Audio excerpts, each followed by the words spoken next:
Četvrti termin ciklusa oslobođenje životinja otvorit će gitarski trio sjajnih višestruko nagrađivanih učenika u klasi profesora Đevdeta Sahadžije, Srednje glazbene škole Pavla Markovca iz Zagreba u sastavu Mislav Pečnik gitara, drugi srednje, Lucija Štivčević gitara, prvi srednje i Antonio Kolovrat gitara, treće srednje.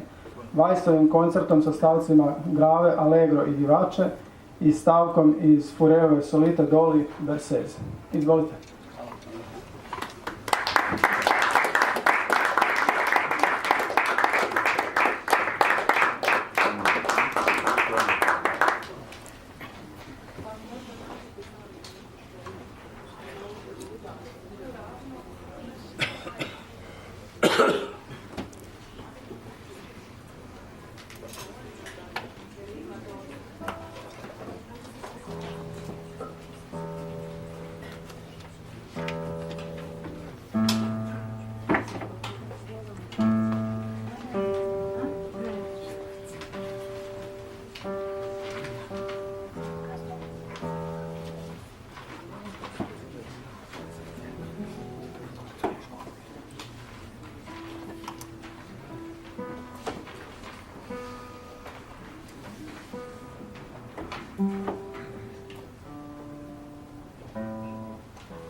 Zahvaljujem se državnim prvacima ove godine.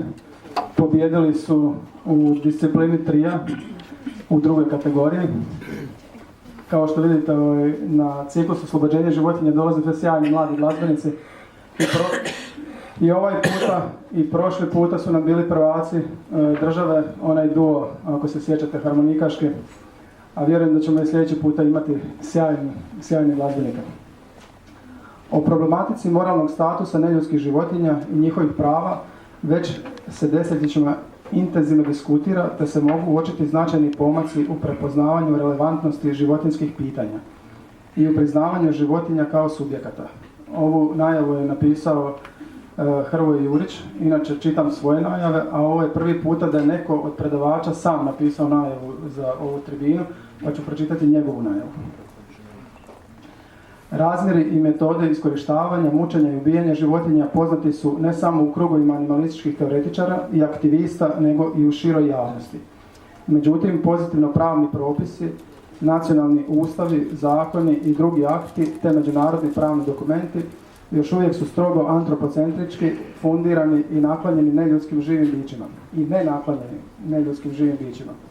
A upravo oni u velikoj mjeri određuju ljudski odnos prema neljudskim životinjama, jer definiraju što je ispravno i pogrešno, odnosno dopušteno i zabranjeno činiti životinjama.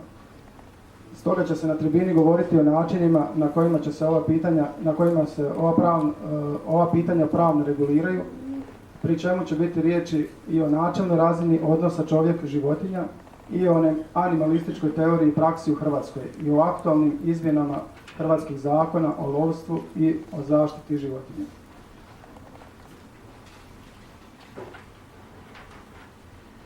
Naslovnu temu životinjski život i ljudski zakoni obradit će u svojim 15-minutnim izlaganjima izvanredni profesor dr. znanosti Hrvoje Jurić s Filozofskog fakulteta Sveučilišta u Zagrebu i docent dr. znanosti Tomislav Krznar s Učiteljskog fakulteta Sveučilišta u Zagrebu. Prvo izlaganje će održati Hrvoje Jurić, koji radi kao izvanredni profesor na odsjeku za filozofiju Filozofskog fakulteta Sveučilišta u Zagrebu, gdje predaje etiku i bioetiku. Zamjenik je glavnog i odgovornog urednika časopisa Filozofska istraživanja i Synestezis Filozofika, te aktivan član različitih znanstvenih, kulturnih i socijalnih projekata i inicijativa.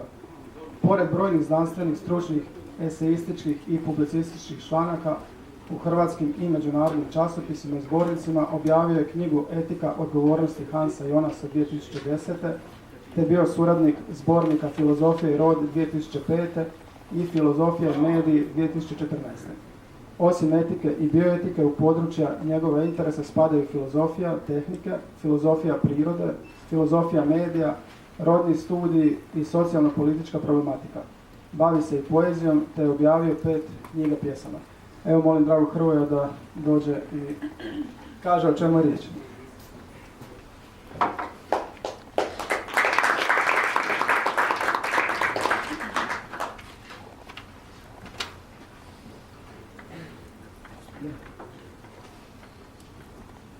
Hvala Roberte na pozivu, hvala na ovoj najavi. Iako sam ja, kako si rekao, napisao ovaj uvodni tekst. I hvala vam što ste ovdje, a svakako bi se zahvalio i našim muzičarima koji su zaista oplemenili ovaj skup i napravili jedan lijep uvod, jer kao što znamo, muzika pogađa tamo gdje nijedna riječ i misao ne može pogoditi. Naslov ove tribine, kao što je najavljeno, životinjski život i ljudski zakoni. Naslov tog predavanja zapravo skriva ispod sebe jedno temeljnije pitanje, ili barem jednostavnije formulirano pitanje, a to je pitanje odnosa ljudi prema neljudskim životinjama. Ja bih rekao najprije nešto o tome, iako će o tome kasnije podrobnije Tomislav Krznar vjerojatno nešto govoriti. Ja dakako ne želim idealizirati nekadašnji starinski odnos čovjeka prema životinjama, iako smatram zapravo da je u prošlosti moguće pronaći drugačije modele uređenja odnosa ljudi i životinja, koji su iz različitih razloga u prošlosti bili bolji, a iz suvremene perspektive možemo reći etički prihvatljiviji od danas vladajućeg odnosa. Kada kažem drugačiji odnos, to dakako ne znači da su nekoć ljudi bili vegetarijanci ili vegani, a da danas uglavnom to nisu. To bi bilo potpuno besmisleno tvrditi, ali to sigurno znači da je odnos čovjeka prema životinji i pogled na životinju u bitnome bio drugačiji. Taj drugačiji odnos i drugačiji pogled prvenstveno znači da je nekoć bilo izravnog odnosa prema životinjama, i da je pogleda na životinje uopće bilo. Danas takvog odnosa još uvijek ima, ali u životu modernog čovjeka on se ne podrazumijeva, što više u pravilu ga nema. To da nema odnosa čovjeka prema životinjama znači da je ljudski odnos prema neljudskim životinjama potpuno depersonaliziran, nije osoban. Odnos koji prosječni urbani čovjek, a svi mi smo ovdje manje više takvi, ima prema svom kućnom ljubimcu, kako se to naziva, gotovo je jedini preostatak nekoć uobičajenog, personalnog, gotovo intimnog doticaja čovjeka sa životinjama, života sa njima, sa životinjama, što nužno implicira i moralno konotiran odnos čovjeka prema životinji. Prehrambenim rječnikom rečeno, danas ne poznajemo svoju hranu, hrana nema porijekla i nema svoj život. A to se ne tiče samo hrane i prehrane, nego se takav odnos prema životinjama reflektira na svim razinama na kojima se čovjek danas uglavnom neizravno susreće sa životinjama. Jednostavnije rečeno, mi vidimo, ako smo mesožderi, sočan teleći odrezak, ali ne vidimo tele na putu od farme preko klaonice i mestice do našeg tanjura. Mi vidimo elegantnu krznenu bundu, ali ne vidimo oderane leševe mnogih činčila koji su najprije patnjom, onda i životom platile nastanak te jedne bunde. Mi vidimo nov i privlačan šampon, ali ne vidimo i krvave oči zečeva na kojima su isprobavane sve one kemikalije koje ni u kojem slučaju ne smiju biti sastojak šampona. I otprilike tako definiran odnos čovjeka prema životinji je podloga na kojoj danas govorimo o životu neljudskih životinja i o regulaciji tih životinjskih pitanja ljudskim zakonima, koji su, kao i uvijek, orijentacija i mjerilo za ljudsku praksu. Kako je danas onda stanje u odnosu čovjek-životinja? Usprkos određenim naprecima koji su se dogodili u posljednjih nekoliko desetljeća, koje ne možemo negirati, a koji su se dogodili zahvaljujući prije svega globalnom pokretu za prava i za oslobođenje životinja, ali također i intenziviranju teorijskog interesa za problematiku neljudskih životinja, prvenstveno u raznim društveno-humanističkim znanostima, odnos čovjeka i životinje je na razini senzibiliteta i stavova zapravo još uvijek na liniji tvrdog antropocentrizma, a na razini prakse situacija je, bez obzira na sve te napretke, i dalje stravična. Primjerice, brojke koje ovdje neću navoditi jer ih ne mogu izbaciti iz rukava, a nisam ih zapisao, koje ukazuju na svakodnevne aktivnosti u industriji iskorištavanja, mučenja i ubijanja životinja, su naprosto nemislive. Da vam ovdje kažem da se radi o milionima ili milijardama životinja na dnevnoj ili tjednoj ili mjesečnoj ili godišnjoj razini, brojke malo toga govore, preko njih pređemo i ne možemo ih naprosto privesti svijesti. Ono što je možda važnije reći jest da imamo s jedne strane posve normalizirano, ekstremno i masovno nasilje čovjeka prema životinjama, a s druge strane imamo manjak interesa i ravnodušnost spram patnje i smrti bezbrojnih životinja kod većine ljudi. Koncepti koji su paradoksalni, ali su uvriježeni, kao što su humano klanje ili koncept lovstva kao zaštite prirode, dovoljno govore o toj danas vladajućoj razini svijesti, ili bolje rečeno nesvijesti, po pitanju životinjskog života i dobrobiti životinja. Dakle, životinje su ugrožene u ljudskom svijetu. Kada kažemo da postoje ugrožene životinjske vrste, obično pomislimo na one životinjske vrste koje se nalaze pod prijetnjom nestanka. Ali pritom činimo jednu i teorijski i praktički neoprostivu pogrešku. Naime, nisu ugroženi samo crni daždevnjak ili orao štekavac ili sredozemna medvjedica, nego su ugrožene ekstremno sve životinje. U iskorištavanju, mučenju i ubijanju životinja ne radi se dakle samo o iznimnim slučajevima koji nailaze na opću osudu, kao što je to inače u ljudskom svijetu, nego se radi o sustavnoj i o opće prihvaćenoj praksi, dakle o svakodnevnom mučenju i ubijanju nezamislivog, kao što sam rekao, broja životinja u različite, vrlo često i potpuno neopravdane svrhe. S obzirom na to, možemo reći da su životinje totalno ugrožene, da su totalno izložene ljudskoj samovolji, jer je najveći broj životinja već svojim začećem i rođenjem predodređen za iskorištavanje, mučenje i ubijanje. Ovdje nemam dakako vremena da podrobnije opisujem sve oblike iskorištavanja, mučenja i ubijanja životinja, nego ću samo spomenuti da postoje 4 područja koja, čini mi se, pokrivaju gotovo sve oblike iskorištavanja životinja, a to su prehrana, odijevanje, znanstvena istraživanja i zabava.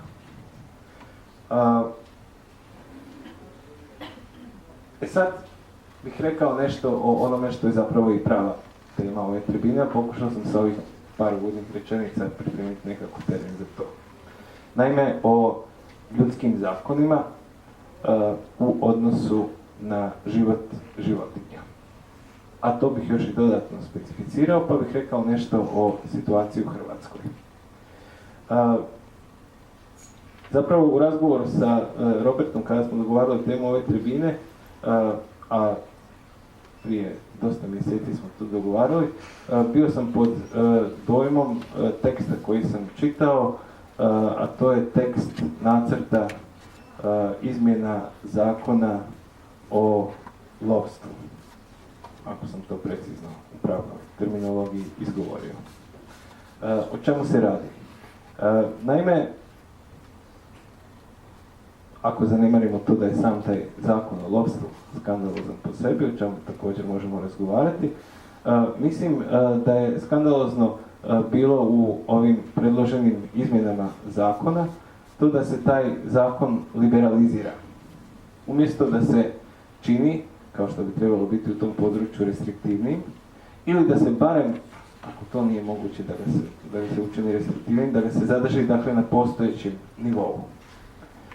A osim toga, radi se o zakonu o lovstvu, pri čemu lov, moram reći otvoreno, kasnije također možemo razgovarati o tome, smatram potpuno besmislenom djelatnošću u čiju se obranu ne mogu iznijeti baš nikakvi argumenti. A skandalozno je onda i sve drugo što je vezano uz taj zakon. Kao prvo, procedura kojom se on pokušao donijeti, dakle, takozvano savjetovanje sa zainteresiranom javnošću koje je bilo gotovo nevidljivo i nečujno. Kao drugo, formulacija razloga za donošenje tog zakona, a doslovce je navedeno da se zakon mijenja jer se moraju otkloniti neke administrativne zapreke za poboljšanje poslovne klime i investicija.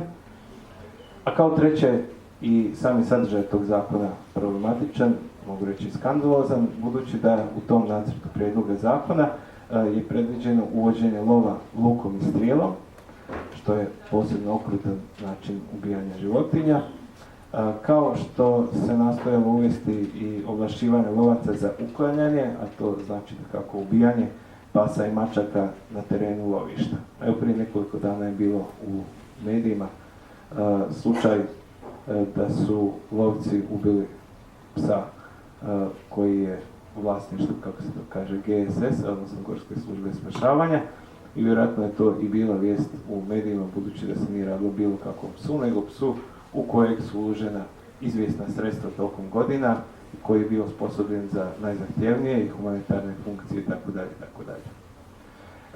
Očito je da iza ovih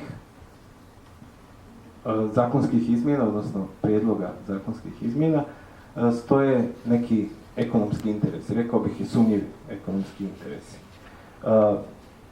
To nije zapravo samo moja pretpostavka, to je navedeno u obrazloženju ovih zakonskih izmjena. Dakle, inicijatori tih zakonskih izmjena mogli bi biti neki investitori za koje su naši političari, kao i uvijek, spremni napraviti sve, ali također i takozvani lovački lobby koji je vrlo snažan, jer ekonomski i politički moćnici od uvijek, pa tako i danas, posvuda, pa tako i u Hrvatskoj, vole to iživljavanje koje se naziva lovom. Govoreći o modernom lovu, koji se ne opravdava egzistencijalnom nuždom, jer nijedan moderni lovac ne ide u lov da bi se prehranio, može se reći da je on u cjelini realizacija jedne fantazije nad apsolutnom moći nad životom, koja ne znači samo totalnu kontrolu života, nego i mogućnost oduzimanja života. Kao što kaže Nikola Visković, čiji ste ime vjerojatno čuli u svojoj knjizi Kulturna zoologija, budući da lov nije više, i to se zaista ne može poreći, nužno sredstvo ljudske prehrane, čovjeku bi sada trebalo biti dopušteno da goni, ubija i zarobljava divlje životinje još jedino radi svoje zdravstvene i fizičke sigurnosti. Svaki drugi poticaj za ubijanje i ozljeđivanje životinja, razonodni, sportski, profitni, gurmanski, statusni, nemoralan je čin prema bićima koja imaju načelno jednako kao i čovjek težnju da žive, da budu slobodni i da ne stradaju od boli i patnje. Lov, koji nije sredstvo samoodržanja, jest moralno nezrelo usmjeravanje energije i agresivnosti na razaranje najviše vrijednosti života, i to redovito života bića slabih od čovjeka. Međutim, realistično dodaje Visković, svi ti razlozi kontra venacionem, odnosno protiv lova, slamaju se i vjerojatno će se još dugo slamati na tvrdim interesima i navikama lovaca, na jakoj povezanosti lovaca i političara, te na računicama postojeće lovne industrije. Dakle, zakoni, ako su oni minimum morala, kao što se to kaže, trebali bi takve ljudske težnje sankcionirati, izbijati i iskorjenjivati, a ne poticati kao što to čini ovaj zakon. Robi, da li mi mjeriš vrijeme? Ja gledam na sat, ali sam zaboravio kad sam počeo. 19:25. I to je taj primjer koji nas je ponukao zapravo na formuliranje teme ove tribine. Životinjski život i ljudski zakon. Međutim, priča o pravnoj regulaciji životinjskih prava ili naprosto života životinja nije od ove godine u Hrvatskoj, nije ni od prošle godine, nego ima svoju nešto dužu povijest. Naime, u Hrvatskoj je 1999. donesen famozni zakon o dobrobiti životinja, a 2006. godine je donesen zakon sa izmijenjenim nazivom Zakon o zaštiti životinja, što je svakako primjereni naslov.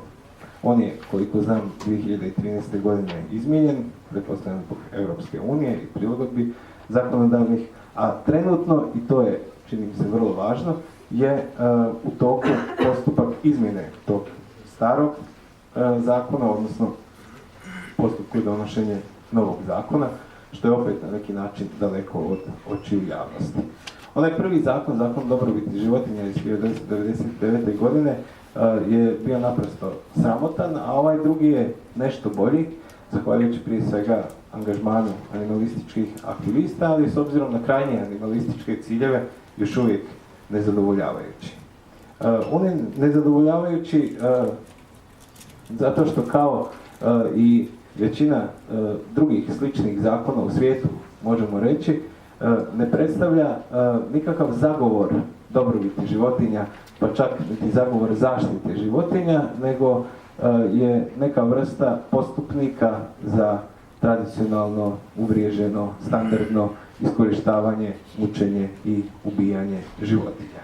Ali ipak smatram i reći ću ovdje da je i takav zakon koji deklarira, barem u načelu, zaštitu životinja, bolji od nepostojanja ikakvog zakona. U postojećem zakonu o zaštiti životinja kaže da se taj zakon odnosi na sve životinje kralježnjake, osim čovjeka.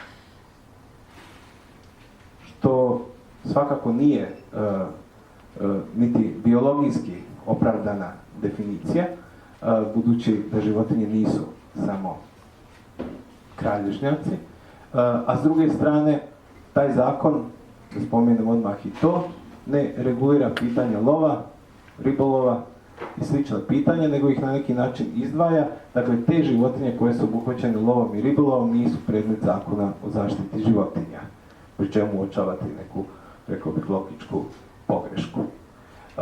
To je moguće formulirati drugačije, barem u toj preambuli, barem u uvodu u deklariranju svrhe smisla tog zakona. Recimo, njemački zakon o zaštiti životinja, Tierschutzgesetz, kaže u svom prvom odjeljku načelo: svrha ovog zakona jest da zbog odgovornosti čovjeka za životinju kao sustvorenje štiti njezin život i njenu dobrobit. Nitko ne smije životinji bez razumnog razloga nanositi boli, patnje ili povrede. A austrijski zakon, koji je navodno predstavljao uzor za pisanje hrvatskog zakona, kaže u svom prvom paragrafu određivanje cilja. Cilj ovog zakona je zaštita životinja i dobrobiti životinja na temelju posebne odgovornosti čovjeka za životinju kao njegovo sustvorenje. I taj zakon i u austrijskom i njemačkom slučaju vrijedi za sve životinje.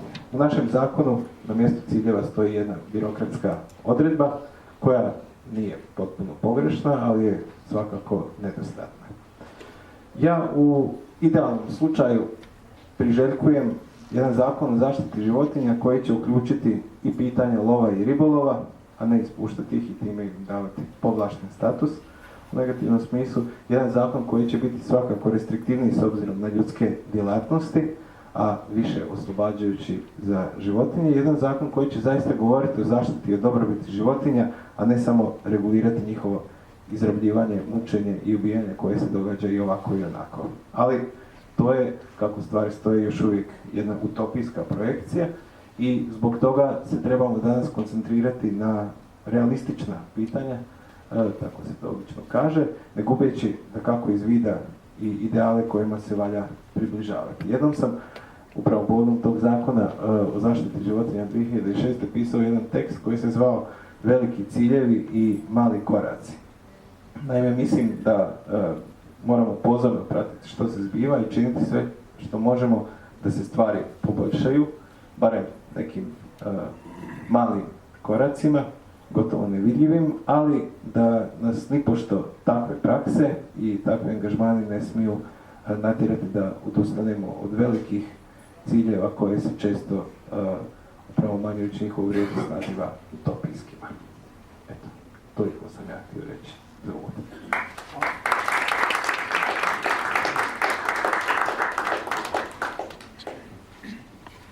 Evo, zahvalio bi se Hrvoju na izlaganju. Iduće izlaganje će održati doktor znanosti Tomislav Krznar, koji radi kao docent na katedri za filozofiju i sociologiju Učiteljskog fakulteta Sveučilišta u Zagrebu. Diplomirao je filozofiju i religijsku kulturu na Filozofskom fakultetu Družbe Isusove u Zagrebu, a završio je i studij lovstva i zaštite prirode na Veleučilištu u Karlovcu, te alternativni obrazovni program Mirovni studij pri Centru za mirovne studije u Zagrebu. Doktorirao je 2010. godine filozofiju na Filozofskom fakultetu Sveučilišta u Zagrebu.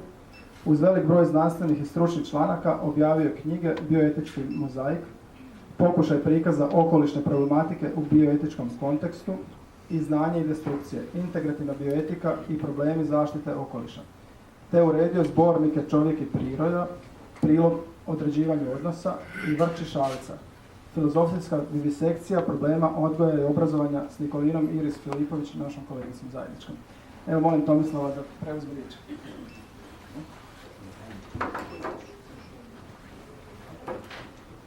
Ja vas sve skupa lijepo pozdravljam. Ne znam hoće li meni trebati mikrofon za ovu stvar. Ne može se snimiti to. Dobro, u redu, onda ću ga ovako diskretno držati. Ne, mora se baš dobro držati. Ovako. Ili. Dobro, u redu. Paliti. Evo ovako ću. Eto, tehnika mi nije bliža stvar. Ja vas sve lijepo pozdravljam. Moram zahvaliti organizatorima da su pozvali ovakvu alternativnu figuru poput mene u ovo okružje. Drago mi je da je tako. Drugo, htio bih samo reći da nakon ovih lijepih tonova i Hrvojevih ideja, ja gotovo da i nemam šta reći, pa eto možda malo onih riječi koje će neke od vas možda malo i iznervirati, ali neka bude kazano. Htio bih reći samo možda nešto što bi imalo formu ili nazivnik isprike, premda znam da nije javni nastup dobro time početi, ali ove stvari koje ću kazivati ja ne kazujem iz uvjerenja niti iz pripadanja, nego čisto nastojeći razabrati činjenice. Naime, čini mi se da jedna prevelika jednoznačnost nije baš često dobra i u tom pogledu bi možda odmah na početku uputio malu kritiku svojim velikom učitelju i prijatelju Hrvoju Juriću, da više iz iskaza govore uvjerenja nego činjenice, ali to se dakako može i za mene bez većeg problema reći. Ono što bih htio kazati u, da tako velimo, predvorju mojih uvida u ovu temu, zapravo bilo bi podijeljeno u 4 točke.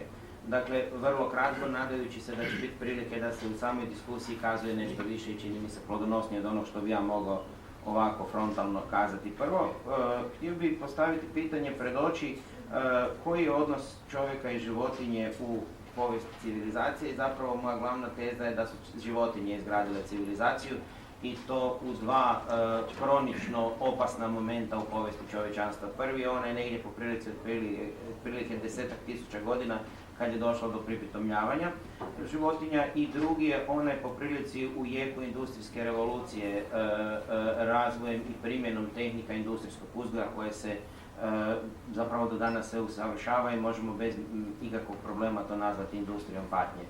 Naime, što se toga tiče, životinjsko meso je pogonsko gorivo naše civilizacije ovako koju mi danas gledamo i to najmanje u 3 oblika. Prvo, mesna prehrana je omogućila demografski rast zapadne Europe, drugo, ona je bila platforma za razvijanje cijelog sklopa ekonomskih obrazaca i dobiti i treće, kroz tu aktivnost fortificirana je moć i osjećaj apsolutne supremacije čovjeka prema životu. Kad kažemo čovjeka, onda to zapravo i nije čisto i točno, nego bi trebalo prikazati muškarca ili još bolje mužeka.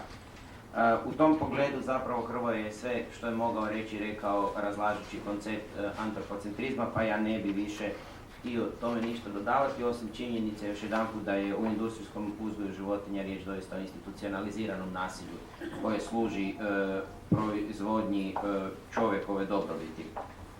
No, industrijski uzgoj životinja, ako govorimo kao jedan od uvida u problematiku prava životinja ili po mom sudu bilo bi bolje ipak koristiti termin dobrobit životinja, premda bi tom u legislativnom pogledu mogla biti regresija kada je u pitanju hrvatsko zakonodavstvo, ali čini mi se da bi možemo kasnije rastumačiti to ili eventualno diskusijom produbiti. Ono što mi se čini da je industrijski uzgoj treba staviti u širi kontekst, a to je onečišćenje prirodnog okoliša, iscrpljivanje prirodnih resursa i pojava određenih oblika bolesti u čovjeka koji su sigurno vezani uz način života i uz mesnu prehranu.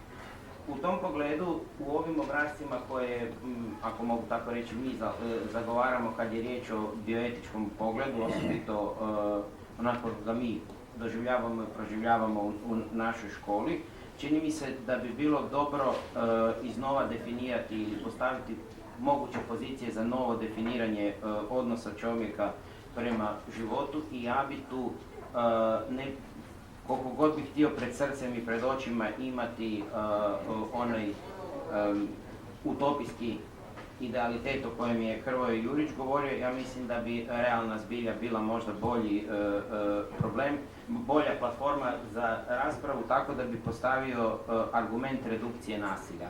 Probajmo oblikovati naš odnos prema životinjama tako da minimiziramo nasilje u svim situacijama. To je recimo moja sitni uvid. Ono što bi još jedanput se referirao na Hrvojevo izlaganje, riječ je o izgradnji novog senzibiliteta, baš na temelju ove minimizacije nasilja. Novi senzibilitet koji ne bi više, ili pogled na svijet u obliku senzibiliteta koji više ne bi bio građen na moći, dominaciji, supremaciji o kojima je bilo riječi malo prije, nego na odgovornosti prema životu. Ili čak meni se čini da koncept odgovornosti nije dovoljno širok za ono što bi se htjelo opisati, pa bi ja ponudio ako je moguće koncept brige. Čini mi se da je to jasna i čišća riječ kojom se može lakše opisati. Brinemo se za nešto što smo i sami dio. Brinemo se za nešto u što možemo vidjeti relacije prema sebi i za nešto prema čemu sami mi možemo izgraditi relacije. Čini mi se da je životinjski život nešto prema čovjek može izgraditi relaciju. U tom pogledu skoro da bi potpisao Hrvojevu izjavu o izgradnji novog zakonodavstva, dakle novog principa institucionalizirane sućuti koja bi trebala naći mjesta i u zakonu. Zakonima, sad malo disonantnih tonova. Kolega Jurić je žestoko, kao što to naše rasprave već protekli 10 godina nalažu, žestoko udario po lovu i lovstvu. Meni se čini da stvar ipak nije toliko jednostavna i da se ne može tako jednostavnim sjekom razumjeti ili definirati. Samo nekoliko činjenica, iako ćete se u ovoj stvari ljutiti na mene, ja prihvaćam ljutnju, ali još jedanput ovo nije pripadanje mojeg svijeta. Lov je jedan od najznačajnijih generatora čovječanstva. Naime, historijski gledano, morfologijski gledano, prije lova čovjek je doista životinja. Lov mu je omogućio cijelu strukturu socijalnih, društvenih, socijalnih, kognitivnih i tehničkih modela koji su, da tako velimo, upgradeali njegovo postojanje. Činjenica je da danas kad diskutiramo o lovu, diskutiramo ponovo o određenom obliku uništenja života i definitivno pritiska na život kroz strukture moći. To mislim da nema potrebno posebno diskutirati. Međutim, istovremeno, ja mislim da se može, barem donekle plauzibilno braniti pozicija da je lov ipak prilično učinkovit alat upravljanja populacijama, osobito alat reguliranja bolesti u nekim područjima, sanitaciji, čak možda i pozicijama održavanja kvalitete pojedinih populacija. To je, razumije se, isto tako može biti protumačeno kao teza iz koncepta vrijednosnih uvida. Ono zašto mi se čini da je dobro gledati lov sa bioetičkih pozicija je sljedeće. Naime, mi često gledamo na određene probleme prilično jednostavno, kao što smo malo prije, kao što sam rekao, transformirajući uvjerenja u činjenice, zaboravljajući zapravo da su putevi do istine najčešće mnogoznačni i da ako možemo prihvatiti tako opasnu stvar kao što je da je istina makar u nekom pogledu, apsolutno do nje ipak vode različiti putevi. Mislim da nije dobro svesti stvar kad je pitanje o lovu samo na poziciju fizičkog uništenja života. I zapravo četvrta točka o kojoj bi ovdje htio govoriti, a to su samo u naznaci doduše, a to je problematika zakona i prava životinja. Htio bih samo laganim osvrtom, jer čini mi se da bi bilo dobro da se to kaže, ponoviti ono o čemu je bilo riječi. Činjenica je da su neki prijedlozi i neke pozicije ovih novog naraštaja zakona, dakle koji je sad u pripremi zakona o lovstvu, doista regresija. Ako mene pitate, lovstvo nema smisla u trenutku u kojem se govori o uzgoju životinja. Dakle, o bilo kojim komercijalnim načinima da se poboljša dobitak bilo pojedinaca, bilo zajednice. Čak i lokalne zajednice, što vrlo često, čak i na europskoj razini, dokumenti i strategije proklamiraju. Kolega Jurić je spomenuo važnu stvar koja se može koristiti kao protuargument i treba ju jasno ponoviti, a to je lov, luk i strijelom, koji je definitivno regresija u odnosu na zakon iz 2005. Budući da mislim da uopće ni u kojem pogledu nije potrebno govoriti o lovu, lukom i strijelom, ne samo zato što on izaziva neviđenu patnju životinja, nego zato što izlazi iz onog koncepta koji bi ja htio zagovarati, a to je lov kao donekle regulatorni mehanizam. I na kraju samo dva kratka zaključka. Što bismo u najboljem slučaju ili u najboljem razumijevanju ovakvih nastojanja željeli postići? Mogu li takvi različiti svijetovi, takve različite svjetonazorske pozicije koegzistirati? Možemo li istovremeno govoriti o tome da lov ima donekle legitimitet makar u ovom pogledu i o pravima životinja? Ja mislim da možemo, budući da nikome od nas, i to je druga pozicija s kojom bih htio zaključiti, nije stalo do toga da živi u okružju bilo kako inspiriranog nasilja. Činjenica je da mi dijelimo ovaj svijet i sa neljudskim živim bićima, možemo čak možda reći i sa neljudskim životinjama, nas obavezuje da u svakom trenutku i na svaki način, osobito kad je u pitanju institucionalizacija odnosa, djelujemo upravo tako, smanjiti nasilje.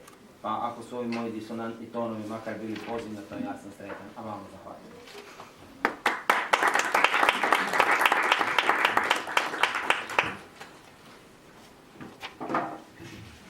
Hvala lijepo kolegi Tomislavu. Evo, molio bih sada Hrvoja da nam se pridruži ovdje pa da krenemo sa diskusijom. I ne, ja ću sjesti između vas tako da se ne potučete. Iako ja mislim da bi trebalo biti tu obrnuto. Čini mi se da po gradaciji tu gledajući ja bi trebao biti negdje tamo van. Ne, nije me iziritirao, dapače, puno puta sam imao priliku razgovarati sa strastvenim lovcima, protiv kojih vjerujem da bi čak i Tomislav bio. Što znači ovo čas? Pa, da vam dam mikrofon da se snimi.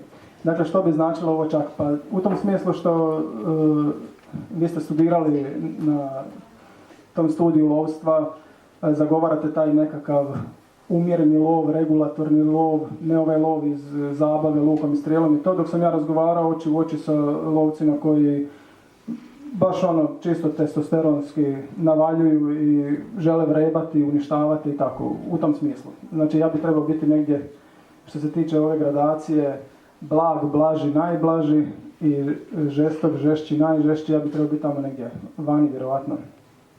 Hrvoje je najmanja prijetnja. Htio bih pitati da nam nešto kažete o tom studiju lovstva. Što je njegov cilj, što on podučava, kakvu titulu dobijete ili znanje kad završite taj studij. Što studij lovstva u biti želi, na koji način želi doprinijeti Hrvatskoj?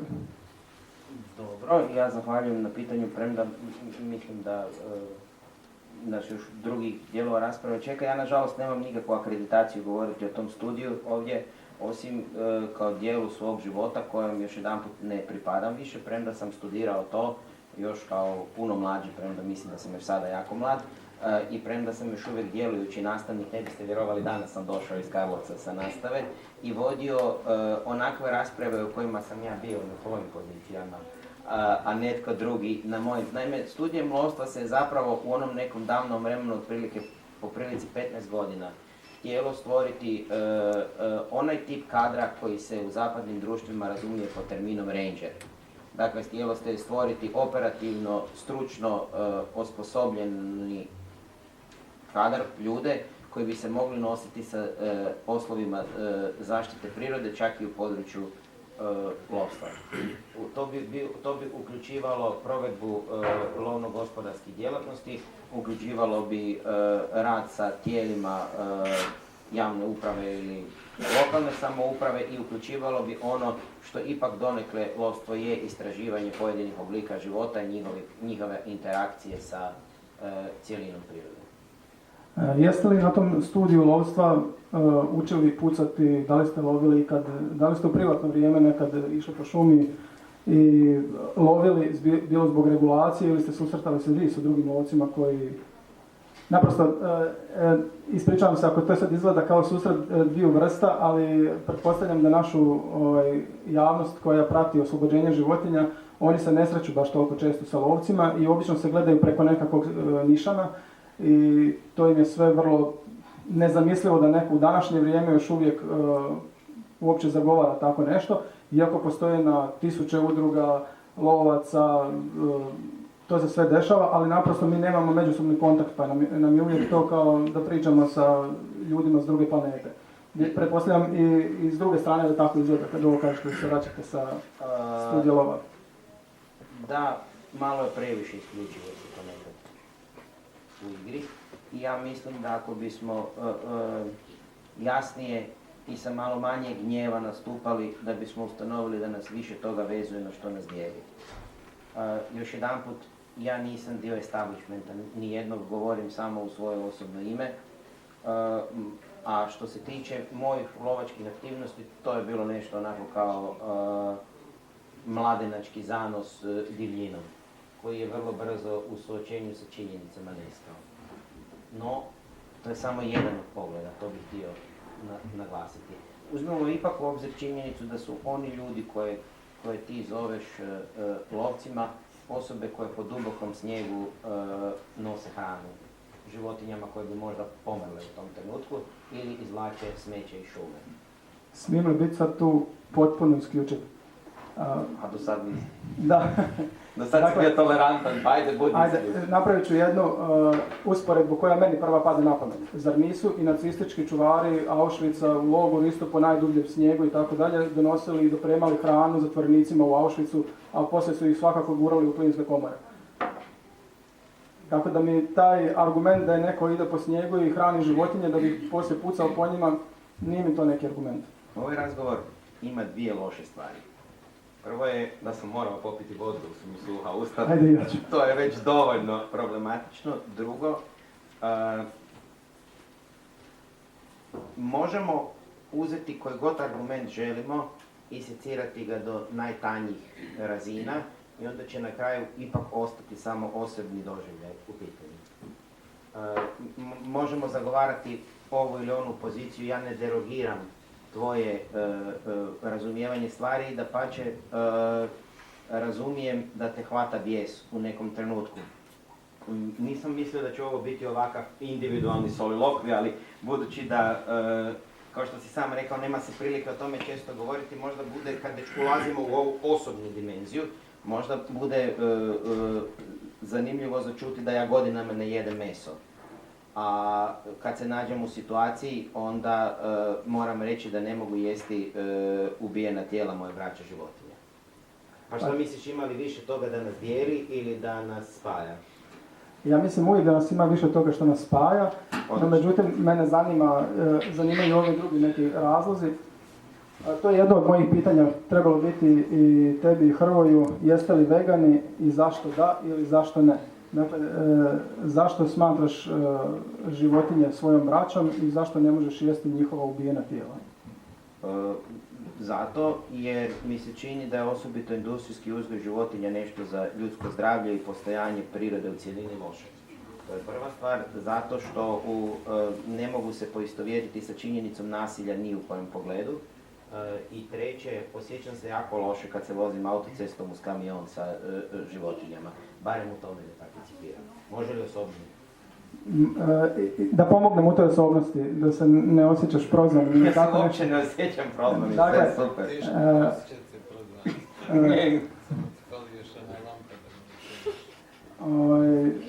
Šmedno, poligraf spojiti, nije Ne. Zar izgledam toliko opasno? Pa ne.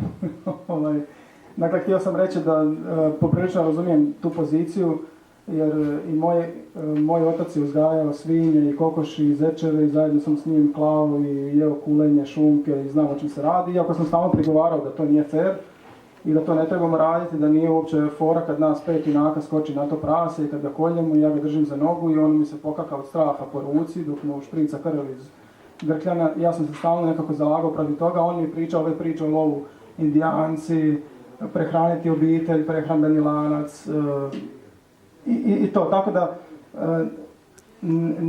nije da ja nemam, ako bi tako to nazvali, putra na glavi.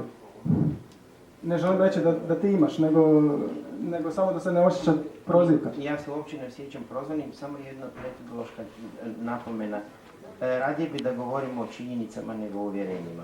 To je prva stvar. Drugo, nisam očekivao da ćemo ovako ti i ja potrošiti večer, ovi dobri ljudi koji bi možda htjeli nešto pitati i boljega ovdje, koji o tome može reći. I treća stvar koja mi se čini važnija, rasprava koju smo mi do sada vodili je rasprava na površini. Možda da stvar malo bolje spustimo ispod i počnemo govoriti o razumijevanju fenomena života.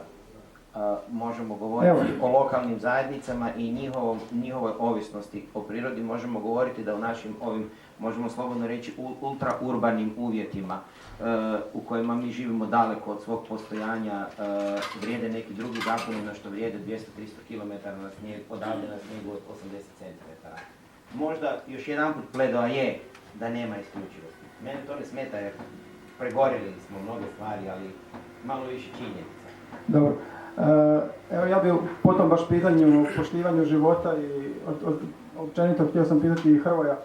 Dakle, osuđujete li ubijanje svih nedužnih ljudskih i neljudskih životinja ili postoje iznimke kada je po vašem mišljenju ubijanje prihvatljivo? Mogu li samo ja jedan govoriti na ovu stvar? Molim vas, ako nas zmija ugrize, uzet ćemo antizmijski serum. On je proizveden na konjima.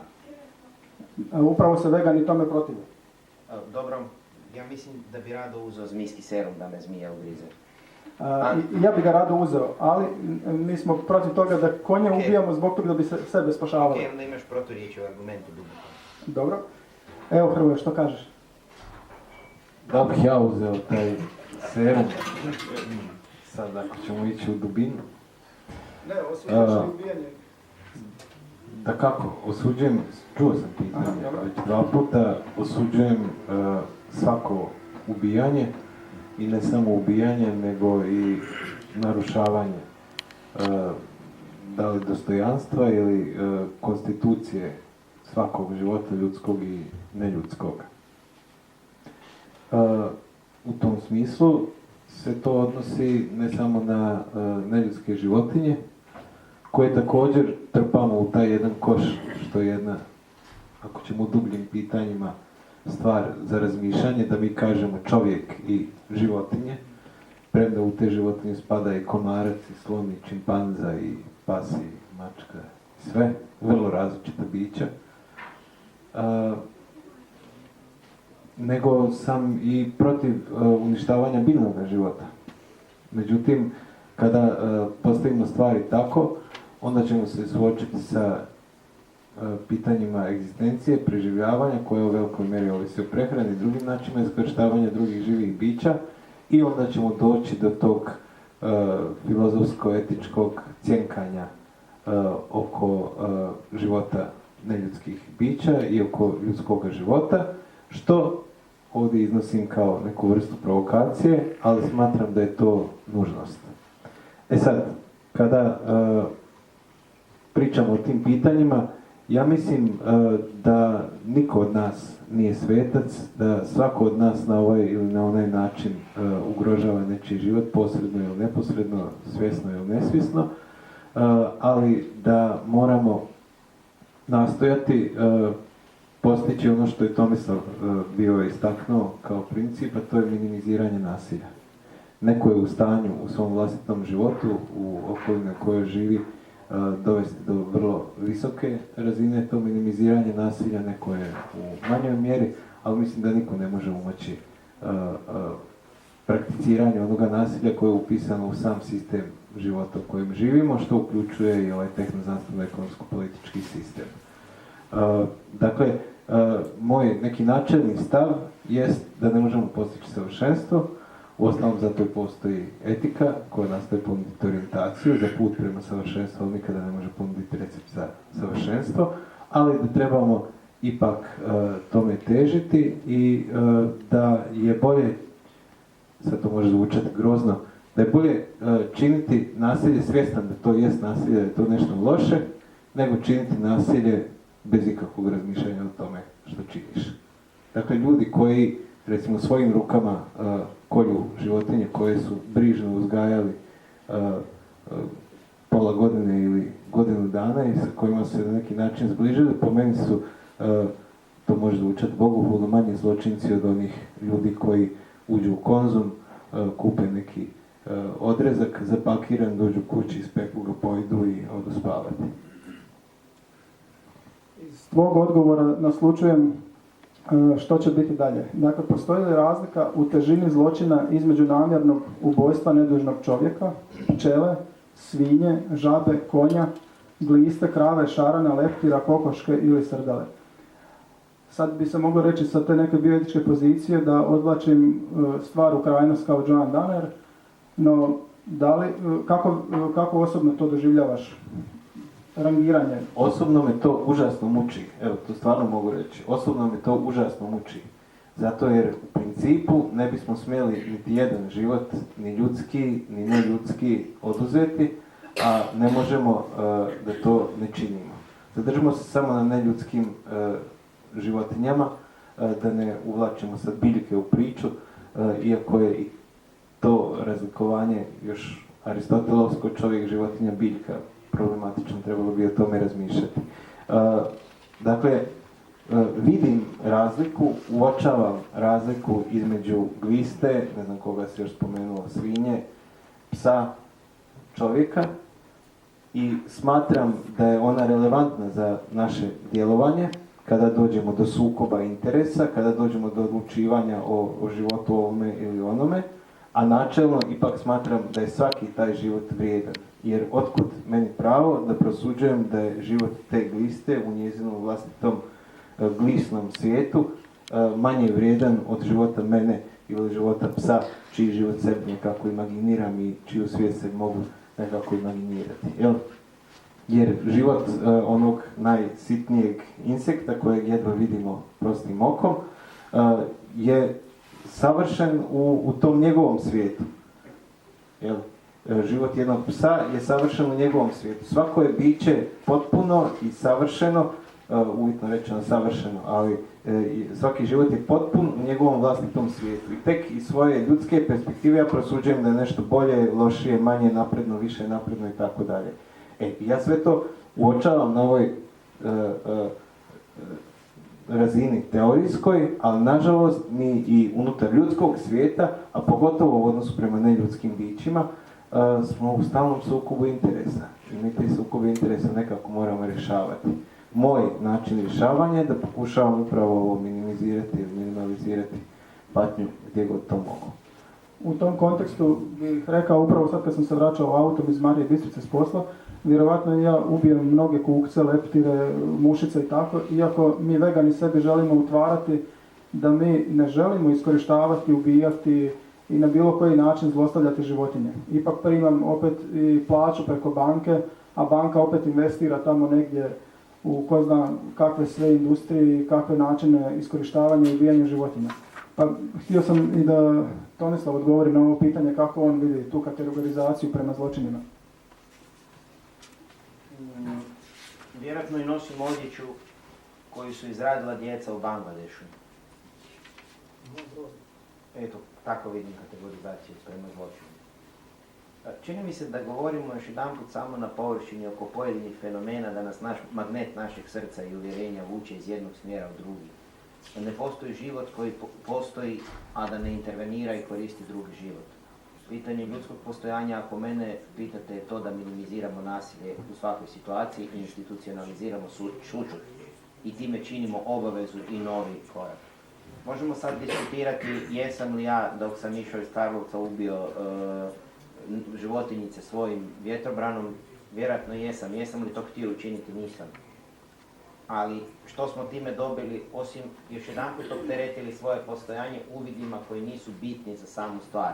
A bitno za samu stvar je naša odluka u svakom trenutku života, koja se ipak događa na nekoj platformi uvjerenja sa obavezom na neke logičke i činjenične skopove.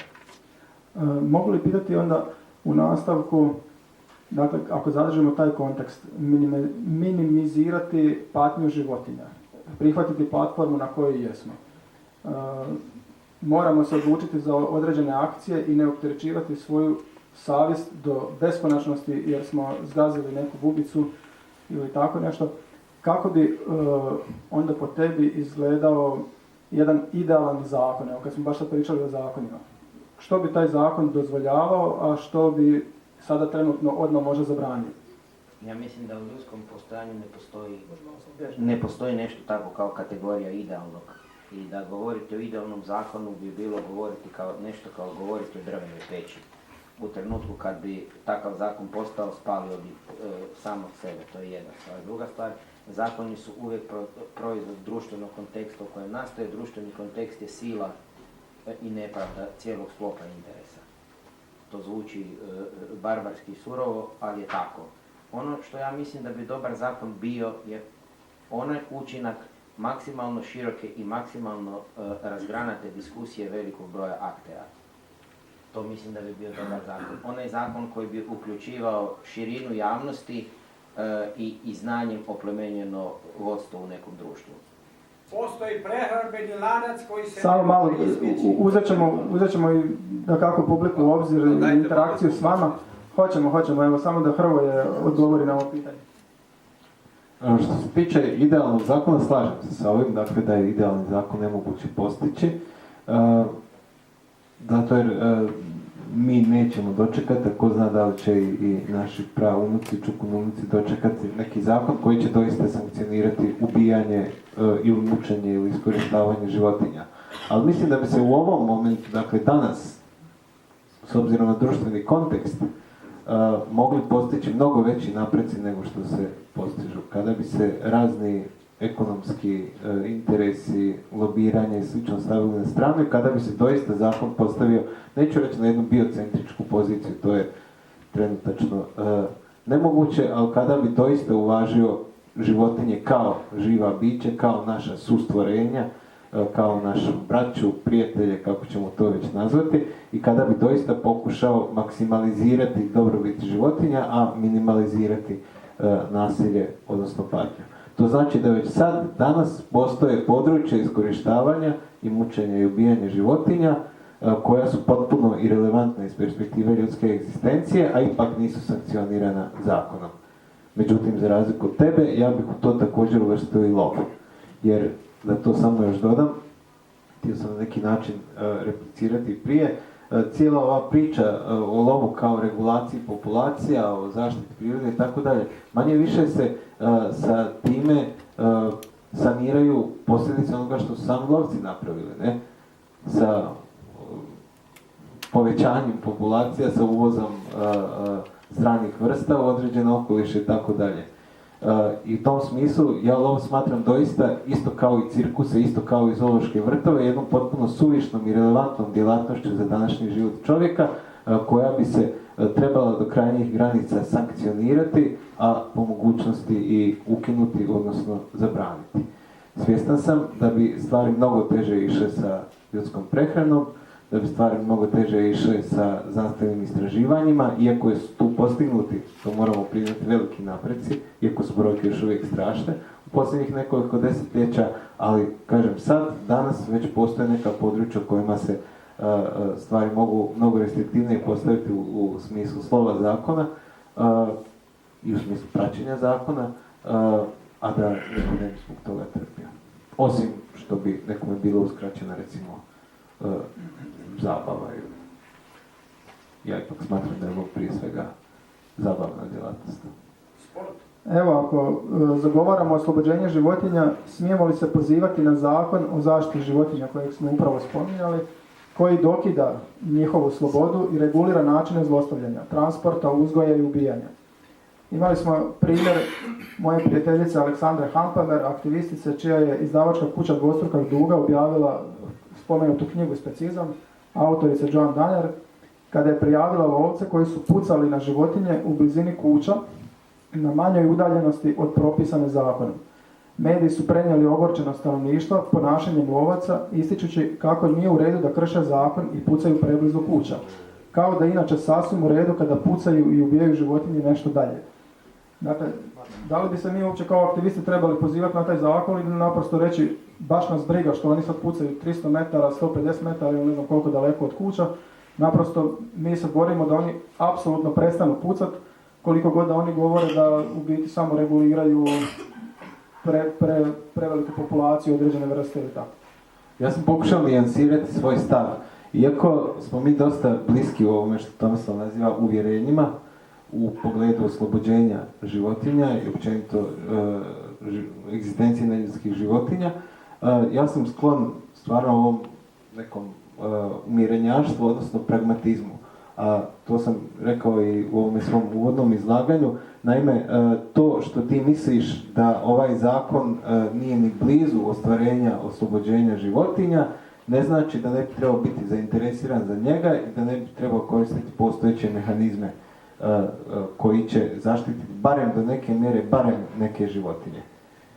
Mislim, uostalom, ako ćemo o uvjerenjima, ja sam anarhist, što se ni iz čega večeras nije moglo zaključiti, jer sam toliko govorio o moći zakona i o potrebi poboljšavanja socijalnih uvjeta putem zakona, ali u ovoj situaciji u kakvoj živimo i po pitanju anarhije i po pitanju slobode životinja, mislim da ne možemo čekati revoluciju, nego da moramo koristiti neke postojeće mehanizme da poboljšamo stanje u nezavidnoj situaciji. A to da ja na neki način kao i ti, kao Tomislav na svoj način gradimo stepenice za tu neku višu sferu i svijesti i djelovanja, to je fakat. Ne, dapače, krivo smo se razumjeli. Nisam uopće smatrao da ne trebamo koristiti sve poluge koje su nam dostupne da bi neki život spasili, da bi neke životinje ne nastradale i tako. Naprosto sam mislio kada radimo te javne dopise, evo sad je recimo jedan dopis otišao upravo na grad, županiju ili što li na ministarstvo u vezi mučenja životinja u romskim naseljima u Čakovcu. Nigdje se ne spominje u tom cijelom planu ono što je naš krajnji cilj, nego se spominje samo da bi se trebalo iskontrolirati to i to. upravo ono što sam neki dan gledao u emisiji Otvoreno, kada Slavko Golštajn zamjera Stepincu, kada on piše Paveliću u onakvom režimu, on mu zamjera, pa je, zauzeo se do neke mjere, ali na kraju on ipak kaže, čuo sam da vi odvodite ljude na Velebit, da odvodite na Pag ili tamo negdje, kao, ali eto ipak prema starcima mogli bi malo možda biti obazriviji prema djeci, da im osigurate dovoljno hrane. On ne kaže tamo direktno u svom pismu, ne, apsolutno se suprotstavljam tome, ne želim nikako da ih vodite, to je zločin da vodite djecu i žene u logore, nego kaže, eto, možda da omogućite malo bolje uvjete i tako, evo. To je razlika između ciljeva, strategija i taktika. Ovo što ti govoriš o pisanju dopisa, to su taktički potezi u kojima možeš i prešutiti svoje uvjerenje, da ne bi pred tim ljudima koji ništa ne razumiju kompromitirao svoj minimalistički zahtjev u određenoj situaciji. Tu sam vrlo pragmatičan, iako nikada, odnosno trudim se da nikada ne gubim iz vida neki krajnji horizont onoga što ja želim. Ali mislim da na putu do tog krajnjeg horizonta ne možemo čekati da se nešto samo od sebe dogodi, da nastupi svjetska revolucija pa će onda kao sve biti ok i onda ćemo živjeti u skladu sa svojim uvjerenjima, nego da moramo praviti takve vrste kompromisa koji će ipak imati usmjeren pogled na taj krajnji cilj. Ok, evo, da čujemo Tomislava što kaže. Ja mislim da više ne bi ništa govorio ovdje, nekoliko, ispričavam se, ljudi je diglo ruku u publici, mislim da bi bilo bolje da se njima da riječ. Evo, na želju Tomislava uključujemo publiku u riječ. Ko se javlja? Ja. Evo, izvolite. Ja bih gospodina molio da kaže kako se životinje zovu, ta divljač, koja najviše štete napravi seljacima i teraju sudove, parnice, procjene godinama, niko ne naplaćuje to. To niste nigdje tu učili. Da nije divlja svinja. Kako se zovu te životinje? Da nije divlja svinja. Kako? Možemo li Ja mislim da vam ja nisam adresa za ove teme. Još jedanput ne predstavljam nikakav establishment, ne govorim ni u čije ime. Pokušavamo diskusijom doprijeti do nekih pozicija, pa ako se ne biste ljutili, ja zbilja vam ne mogu odgovoriti na način da biste vi bili zadovoljni. Ja bih odgovorio gospodinu protiv, jesu li više divlje svinje učinile štete čovjeku ili je čovjek više učinio štete i divljim svinjama i srnama i puževima i srdelama i tako. Mislim da tu trebamo uzeti neku ravnotežu u obzir. Pito bi ja vas, vi imate zemlju i živite od usjeva što posijete, Pa tako i divlje životinje. svinje vam unište i šta, štitite svinje. Ja bi vas pitao nešto, šta raste na ljudskoj bradi, recite. Dobro, to smo već prošli na prošlim tribinama što raste na ljudskoj bradi. Reci. To smo već prošli, izvolite. Pa na zemlji, znači, taj živi ciklus, znači, prehrambeni lanac,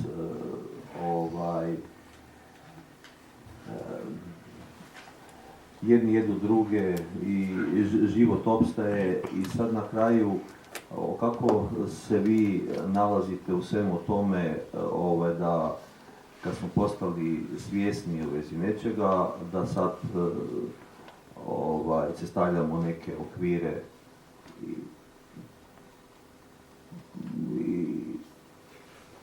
i to bez nekakvih rješenja, jer ako nešto želiš moraš imati neko rješenje, odgovor nekakve, za preživljavanje.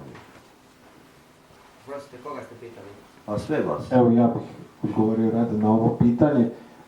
Ono što me iritira u ovim raspravama, ne kažem da me vi kao vi nervirate, ali me iritira ono što se često pojavljuje u ovim raspravama kada se neko pozove, a mnogi se zapravo pozivaju, vrlo ozbiljni filozofi, na prirodnost.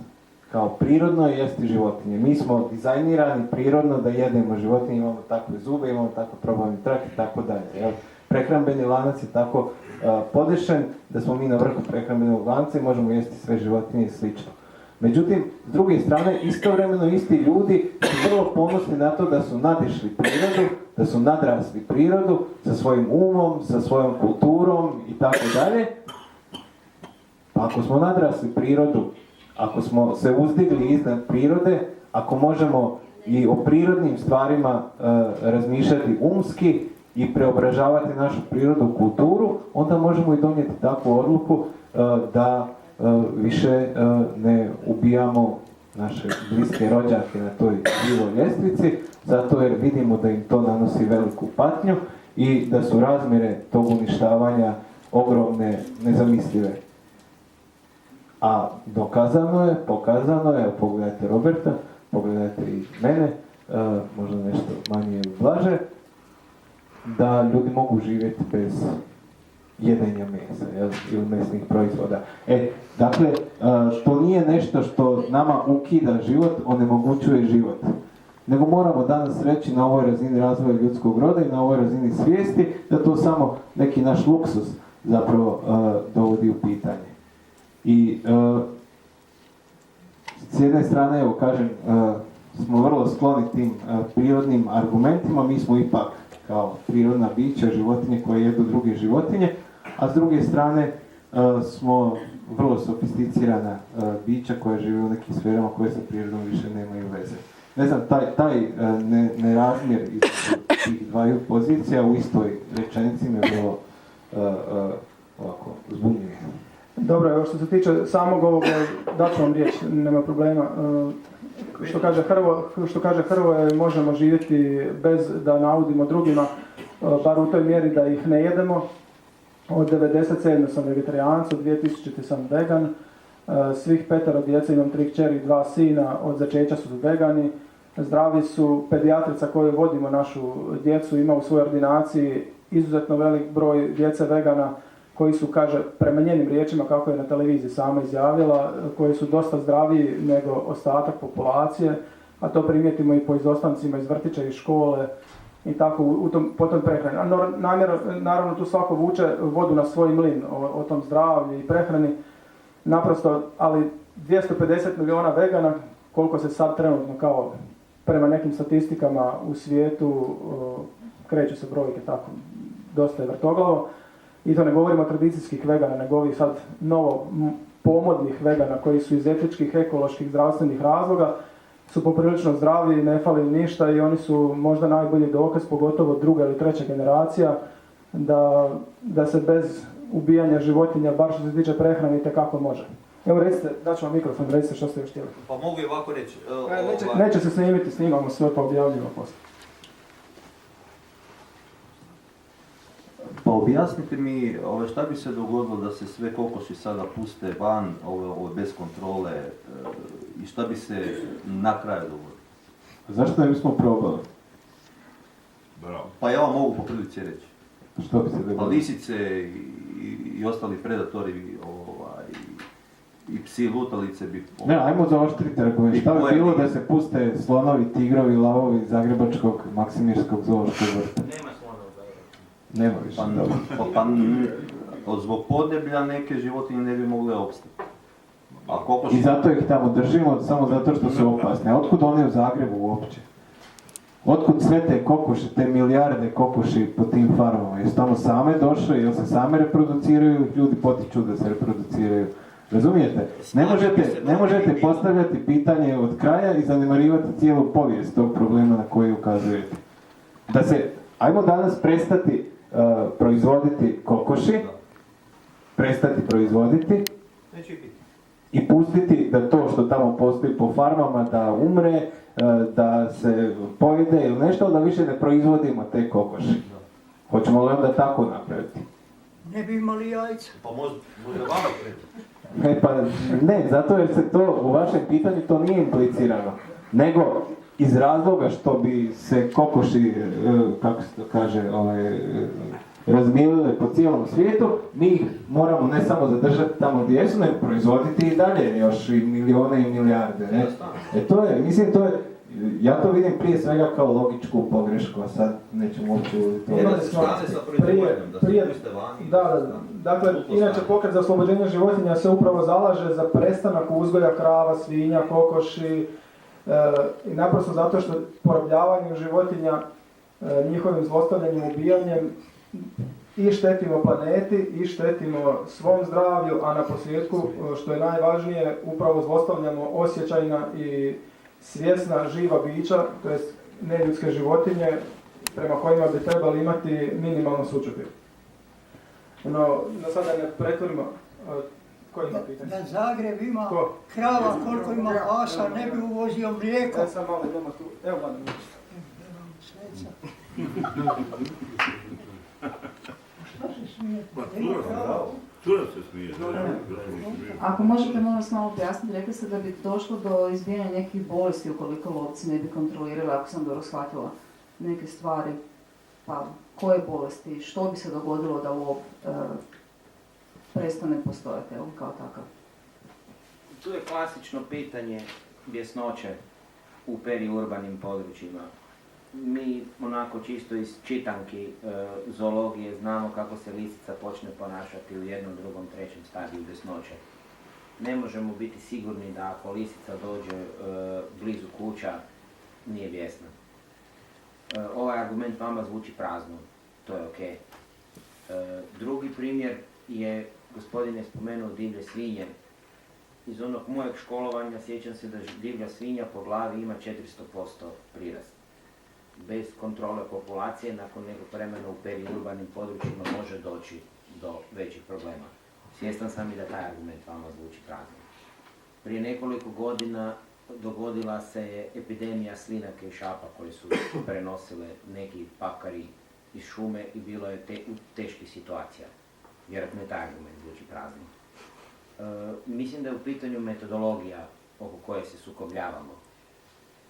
Činjenica je da neke alate treba, općenito društveno gledano, alate očuvati bez obzira što se sa njihovim učincima ponekad ne slažemo. To je recimo srž mojeg argumenta, za koji sam svjestan da on zvuči prazno. Još jedno pitanje. Hvala.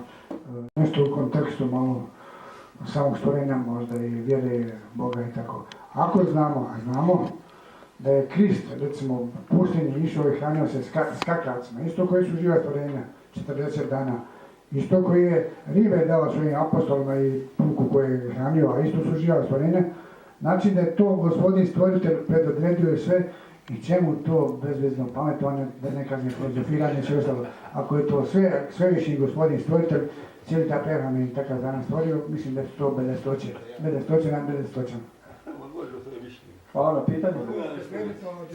Nisam shvatio na kojeg gospodina mislite, pa nemam šta odgovoriti. Evo, ispričavam se, moramo ubrzati, jer uskoro se zatvara čitaonica.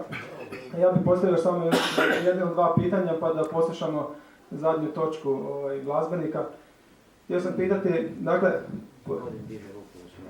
ali naprosto nemamo više vremena. Evo, izvolite. Dobro, vi govorite o životinjima, o samo kao mesu. Samo kao meso, ali može se životinja koristiti, recimo, ovdje jesti, ovdje praviti mlijeko i sir. Jer se to smije od životinja. Jeste li ćemo mlijeko i sir? Onda drugo je pitanje. Pokazalo se da je kemijska industrija, ona može povećati gnojivo prirast određenih godina. Ali se pokazalo da određenih godina on poslije pada prirasta na to njimi. Možete da koliko će gnojiva. Ne jedino pravo gnojivo je od životinja, jer to je isto korisno. Jer jedino od gnojiva radi humus. Ono jedino poboljšava strukturu zemlje u kojoj mi živimo. A kemija da samo zbija, stišće, jedanput prirasta na toj parceli, možete da koliko će on opade. Znači, i to jedno može životinja. Mi ćemo životinje može koristiti. Ne može samo, znači, onda, se može životinje koristiti kao koja je radna snaga, je to zabranjeno. Mislim, ima više aspekta upotrebe životinja, onda koji kao zabava, priroda, sport. Mislim, nije samo da moramo pojesti tog polja, možda čovjek koristi sport, prirodu. Hvala na pitanje, evo Tomislav je rekao da će govoriti. Ja se donekle mogu složiti sa vašom tezom i čini mi se da je ova naša rasprava možda u jednom trenutku zanemarila cijeli aspekt lokalnih zajednica i ruralnih društava koji doista žive u tom sklopu ruralnog metabolizma, koji ima pojedine ulaske i izlaske i doista žive možda u minimiziranom nasilju u odnosu na industrijski uzgoj. Tako da mi se čini da je donekle vaša pozicija prihvatljiva. Evo, vi ste odgovorili na to pitanje. Pa svakako vidim razliku, ako to pitate, između jahanja konja i klanja konja, jel? Ali smatram da je i jedno i drugo oblik iskorištavanja životinja. Vi pitate je li to zabranjeno, pravno nije zabranjeno, kao što znate, ni jedno ni drugo, ali smatram da je suspektno etički i jedno i drugo. Svaki oblik iskorištavanja životinja koji, kao što sam ovdje bio citirao Nikolu Viskovića, ne služi samo održanju čovjeka. I ja vidim razliku, ako hoćete i tako, između Inuita gore na dalekom sjeveru, koji doista živi tradicionalan način života, premda je to već vrlo mali broj ljudi koji nemaju šta drugo jesti nego životinjsko meso, i nekoga ko živi u sred Zagreba ima na izboru koje kakve hrane koja nije životinjskog porijekla, ipak jede meso. Jel? Što se toga tiče, evo ja bih isto odgovorio na ovo pitanje. Osobno se žestoko protivim svakom iskorištavanju životinja, bez obzira da li se radi o mlijeku, jajima, siru ili tako. Dakle, ukoliko bi mi stvorili prijateljski odnos sa određenom kravom, ali pravi prijateljski odnos bez unaprijed insceniranih namjera da mi njoj otmemo nešto, nego pravo prijateljstvo koje nije ovisničko, znači da krava ta može otići kad želi, da ima svoju obitelj, da je slobodna, da mi možemo otići kad želimo, da smo mi slobodni, da imamo svoju obitelj, pa se sretnemo negdje na nekom neutralnom terenu gdje ona nije ovisna o nama, gdje se ona nas ne boji i mi nje, pa onda stvorimo simbiozu u kojoj bi zaista ona nama dala pod ne znam kakvim fantastičnim uvjetima mlijeko, a mi uzeli onda to mlijeko i napravili sir, a mi njoj onda u zamjenu ne znam dali hrane ili je izliječili ili tako, to mi je prihvatljivo. U nekoj, ovo što je rekao i Tomislav, takvi neki utopistički stavovi i fantazije, to bi mi onda bilo prihvatljivo. Kad je pričao, kad sam ga pitao za idealan zakon. No, pošto to nemamo, nego industrija mlijeka upravo na najgore i brutalne načine siluje te krave, oduzima im telad, žigoše ih, reže im rogove i sve ovo što nismo uopće stigli nabrojati na tribini, naprosto držati kravu stalno trudnu, oduzimati tele da bi ona stalno davala mlijeko i da bi mi kupovali to Dukatovo ili ne znam čije mlijeko i pravili se da zbog mlijeka naprosto životinje ne umire. To mi se čini zatvaranjem očiju pred stvarnošću. Mogu naprosto reći svoj osobni primjer. Moja rodbina u selu pokraj Vinkovaca u Otoku ima farmu svinja i krava. Od malena sam gledao kako se postupa sa životinjama. Što rade ljudi koji su u direktnom kontaktu s tim životinjama, a mi kasnije kupujemo samo mlijeko koje je iz domaćeg uzgoja, iz ovih malih lokalnih zajednica i sredina. Vidio sam naprosto i kako ih udaraju, kako je odvale lopatom po stomaku. Ja pitam, pa zašto si udari sad lopatom? Pa kaže, pa ništa, ona to je onak svejedno osti, to je njoj kao da je neko malo poštakito. Gledao sam naprosto i kako ih kolju i kako ih odvode, kako im lance probijaju kroz nos, kako ih vežu, kako su tamo u staji. Pa naprosto ne možemo se praviti blesavi da se to ne događa, kao da to je mlijeko, a nije meso. Kao ajde u redu, kao ako ste protiv mesa, jel se zbog tog životinja ubija. A kao, zašto ste protiv mlijeka? Pa krave same valjda idu okolo po placu i dijele kantice s mlijekom i kao evo jedite mlijeko. Ne, mi im naprosto zaista to otimamo. Mi im uzimamo i njima i njihovoj djeci od usta. Mi vegani to tako gledamo dosta emotivno i kad gledamo te filmiće koje se sve snimaju po kakvim farmama gdje aktivisti upadaju i snimaju što se događa, bez obzira da li se radi o seoskim gospodarstvima ili zaista velikoj nekoj industriji, scene su prestrašne. Išao sam, evo sad kad smo produžili tu tribinu do kraja, išao sam nedavno do Grubišnog polja i ustopala me jedna gospođa, već tako u odmakloj dobi, sa svojim sinom, koji je nešto mlađi, recimo on ima 45, ona negdje 65. I tako pričamo kakva je sad situacija na selu. Meni je zaista žao seljaka. Meni je žao tih siromašnih ljudi, to uopće nije sporno. Ali evo, žena mi priča kako je jako teško na selu i kako mora evo sad svoju zadnju kravu prodati u klaonicu. Jer je njima jako teško. Ja kažem, pa ja stvarno razumijem da je vama jako teško. Zamislite kako je to kravi. Vi ćete nju sad prodati u klaonicu. Kaže ona, apsolutno vas razumijem, mnogi će reći na to da, ali to nije čovjek, to je krava. Kaže, ali ja razumijem jer sam odrasla s njom, odrasla sam s kravama i ta krava je, od malena sam je dojela i apsolutno imate, kaže pravo, kaže, apsolutno je grozno da je prodajemo u klaonicu. Znači čovjek koji nikad nije razmišljao o veganstvu, o oslobođenju životinja, nije čitao nikakvu literaturu, nego eto živio s tom kravom i prodaje u klaonicu i on duboko u sebi osjeća da je to apsolutno neispravno. To je ono što sam rekao na početku, o neposrednom odnosu, bliskom odnosu sa životinjama. Koji je danas, i to je glavni problem tog porasta industrije smrti, dakle to što ljudi uopće niti ne razmišljaju o tome što se zbiva, zato jer direktno kontakta sa tim bićima ni nemaju. Evo, molim vas za završnu riječ, nećemo stići ovo završiti pitanje do kraja, pa da poslušamo naš pobjednički trio i da odjavimo tribinu. Evo, Tomislave, završna riječ, molim vas. Hvala lijepa. I ja ću iz ove lijepe večeri noćas otići tužan. Jer je ovdje bilo previše disonantnih tonova i prečešće vjerujemo sa prevelikom tvrdoćom u naše stavove. Jako je važno da smo razgovarali i mislim da je dobro da svako ovaj večerašnji film sebi odvrti i u srce pusti neke poruke iz njega. Minimiziranje nasilja i stvaranje humanih odnosa i drugi odnos prema životu, ja mislim da je obaveza svih nas koji nastojimo oko toga. Ne bi više. Hvala, Hrvo.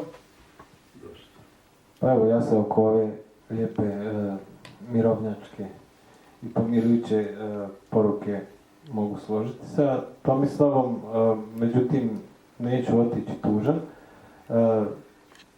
Tuga, gorčina koju općenito osjećam kada razmišljam o ovim pitanjima je trajna, to je konstanta, bez toga se uopće ni ne može razmišljati o toga, bez toga nema niti motivacije da se o tome razmišlja, ali me ipak veseli da postoje barem ovako malobrojni koji žele nešto o tome čuti, koji žele nešto reći o tome, da postoje ljudi koji organiziraju ovakve tribine i da postoje ljudi koji se i mimo ovakvih tribina okupljaju, ne bave sa tom problematikom. To je sve zalog jedne bolje budućnosti za koju ovako malo pesimistično bih rekao da je mi nećemo dočekati, ali sam ja siguran da će ljudski rod napredovati do te razine, da će jednog dana ta patnja biti doista minimizirana i incidentna.